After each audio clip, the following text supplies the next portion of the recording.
Okay, guys. You might notice, usually I've only lit these videos with my dome light. Now I have like a light set up, which is really cool. Better quality, just to make sure you guys keep watching and, keep watching because of the quality, as we're improving. But anyway, here's my video review for Top Gun Maverick. Oh my God, guys. Well,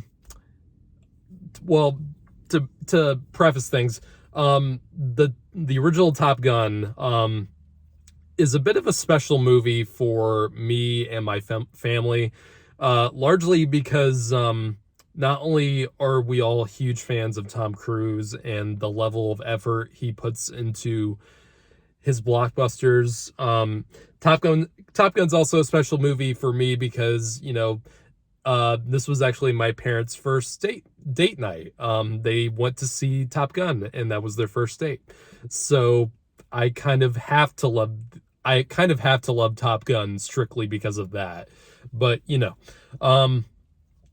regardless, Top Gun was a cultural phenomenon when it came out in 1986, and it's still, in large part, I think it still holds up to this day because of not only the practical effects work, but because of the level of stardom that's present in the movie, in the original Top Gun. Tom Cruise, I think the movie that kind of, I think, established Tom Cruise as a movie star was probably Risky Business, but Top Gun was the movie that established Tom Cruise as the king of blockbusters. That he still holds that crown somehow after nearly almost 30 years, I think. Like, he still has yet to be topped as the king of putting as much effort into a blockbuster production as you possibly can, and he still has box office value. And in this day and age where movie stars don't really sell movie tickets that much anymore, it's mainly IP, and it's mainly nostalgia.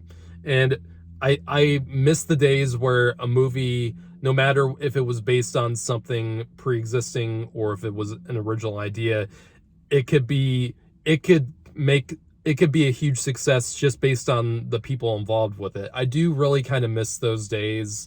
And I think one of the last people that still have that factor in terms of Hollywood films is Tom Cruise. And 30 years later, or almost 30 years later, we finally have a sequel to Top Gun, and it's directed by Joseph Kosinski. I think Joseph Kosinski. Hopefully, I got the name right. He's directed some kind of divisive films. He directed Tron Legacy, which, to be honest, I have not seen Tron Legacy. But a lot of people love that movie, and a lot of people really didn't like it. Then he went to do his first Tom Cruise movie, which was Oblivion. And to be honest, I was not really huge on Oblivion. I liked the ideas it set up, and I liked how it looked. But I thought the story, the characters, and the writing were kind of lackluster.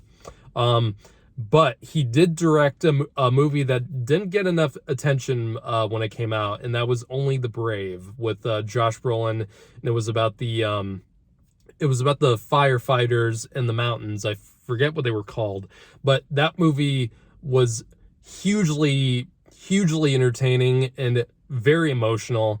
And once I saw that movie and he was hired on to direct Top Gun Maverick, I realized how great of a choice it was for him to come in the director's chair. And thank God he did, and thank God they got this movie made, because this movie has come out pretty early in the summer season. Like, we haven't even gotten into June yet, and this movie is going to be the best movie of the summer. I don't think any other movie this summer will top it, This is one of the best blockbusters I've seen in at least this decade so far, in the 2020s. This movie is so fucking good. I can't even begin to describe how much this movie rocks. Like, this film literally knocked me on my ass in a majority of ways that I didn't even expect to be.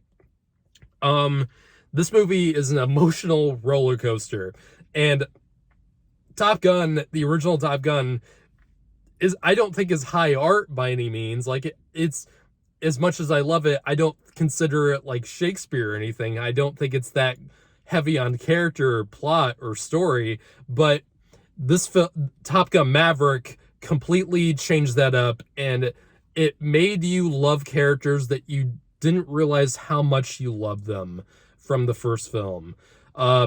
Maverick has definitely grown.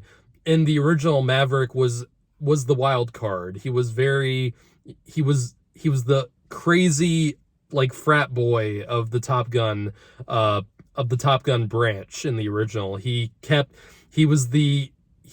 messing around with stuff. He kept breaking the rules like a Maverick.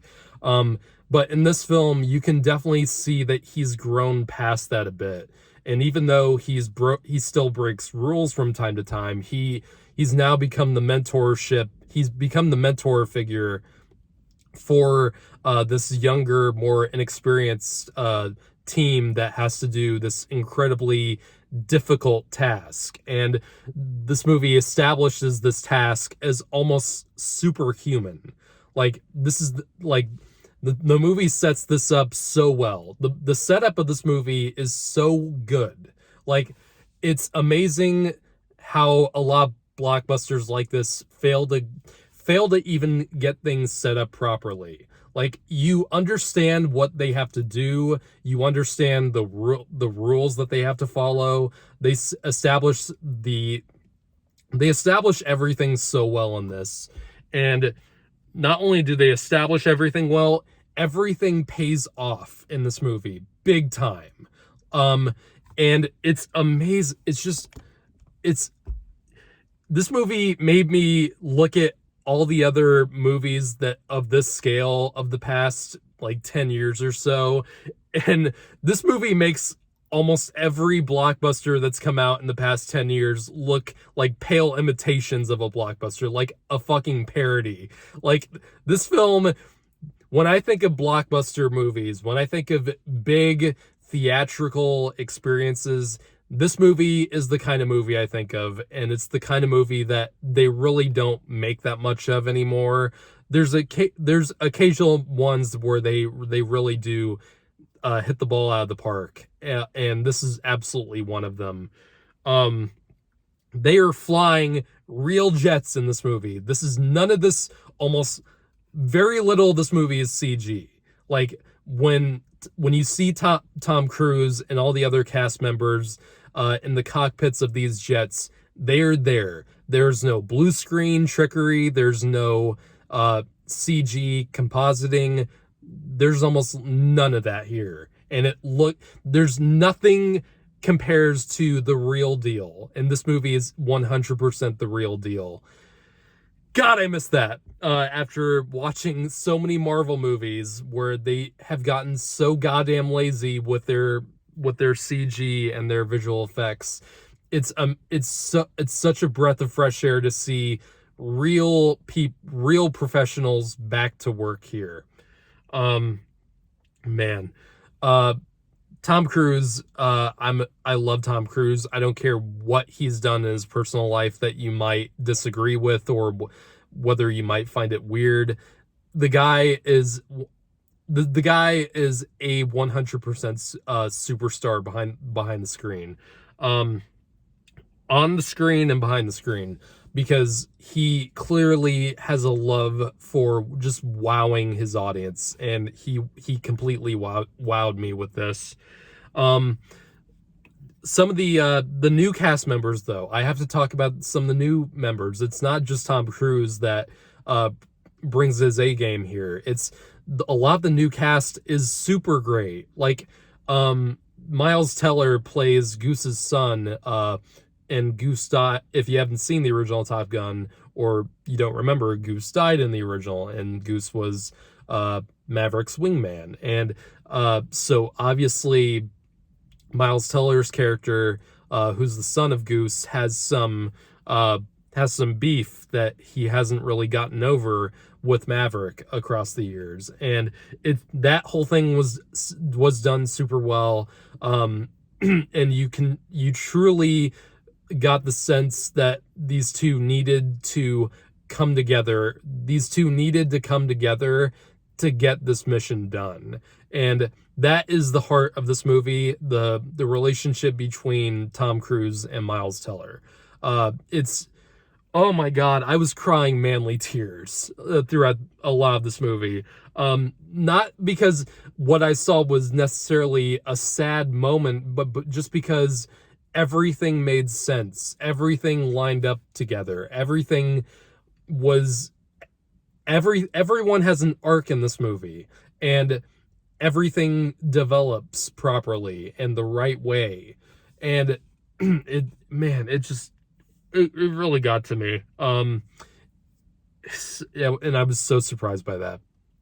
A lot of the other cast members are great. The other team members, like Fanboy and of course Hangman, all of them are really fun to watch, and they all have great chemistry with each other. And of course, you might have seen in the trailer, but Val Kilmer's character, Iceman, is mentioned, and what they do with him is brilliant, I think.